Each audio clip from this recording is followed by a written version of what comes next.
Let's talk about some early on in your career. You mentioned you worked on some of the first high rises in downtown Tampa. Absolutely. I love that. Thank you. Thank you. I loved working on the Truist Building Yeah. because the Truist Building was the SunTrust Building, and the SunTrust folks were over in the Blue Bomb, which is now the police headquarters, Truist Building is the one with it's like a pointy top, David. catty corner to the southwest, southeast. That's it, the A Truist Tampa Building, icon, right? I Tampa mean, Icon. totally. And it was going to be, first of all, I got it permitted in about 31 days because there was a downtown process called the downtown development of regional impact, which meant we had wired the whole town for about 5 million square feet of all uses that could just be plugged in 31 days instead of a year or 6 months even.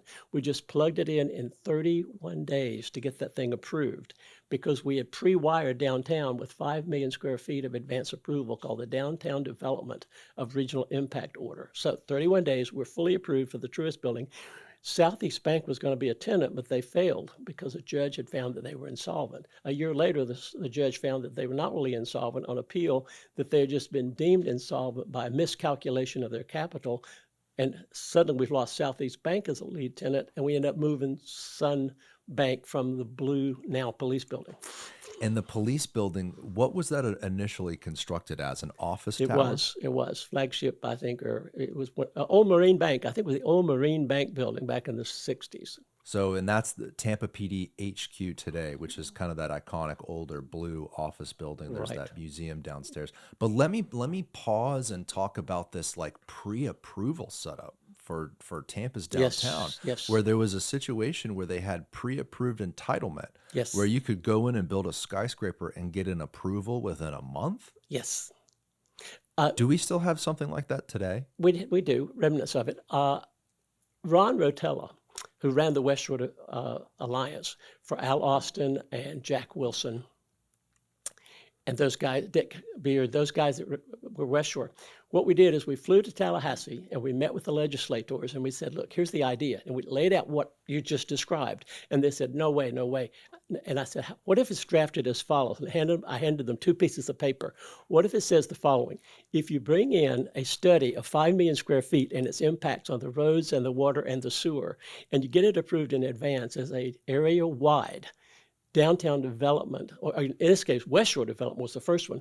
And so they did it for the whole state. And they said anybody in the state can do a concentrated area-wide development of regional impact approval. And so we did it. And the morning that someone called me about the Amalie Arena from the newspaper, I said, have you looked at the downtown development of regional impact? And he said, no, somebody told me it would take 12 to 18 months to get approval of something as big as the Amalie Arena. And I said, no, look again at the Downtown Tampa Development of Regional Impact Order. It has 5 million square feet of approval in it, including public assemblies, one of the 10 approved uses, for which you can get it done in about 31 days, like I just did the Truist building. And they wrote it up the next day. It could be even 31 days instead of 12 to 18 months to get approval for the Amalie Arena.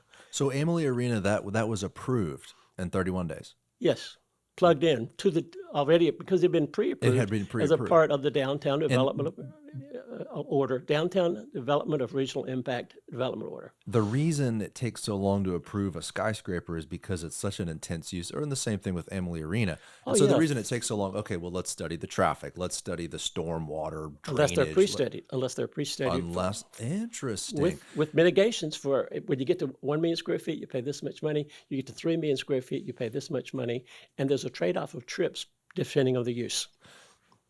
Is there something similar on a smaller scale where you could do that for an entire city? And Yes. yeah, does that exist here in Although Tampa? I don't believe it does. candidly, that would just be a big area. The question is, would that area meet the criteria of the statute for it being an area wide? So this statute Because is still at the state level. it's still a state level, and but you do have to go through both a state and a local approval in advance. And then when you plug it in, you plug it in locally for Downtown 31 community days. redevelopment area. This is a different thing. It is.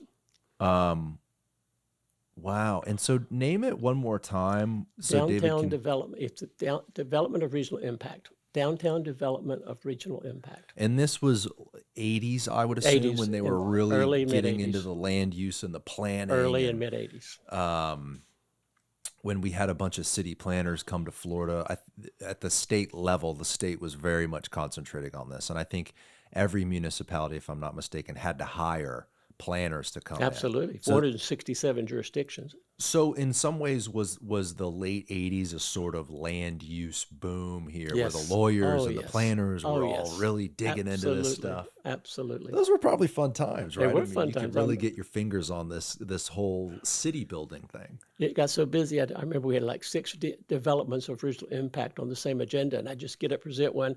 8 minutes later, present another. Then pull them bag, pull out the third one, and then a fourth. And some other lawyer had the fifth one. Then I pulled out the sixth one, and we presented it to the Regional Planning Council. Hey guys, if you want to watch the full episode of this clip, click right here. Make sure to subscribe by clicking right here. Thank you for watching.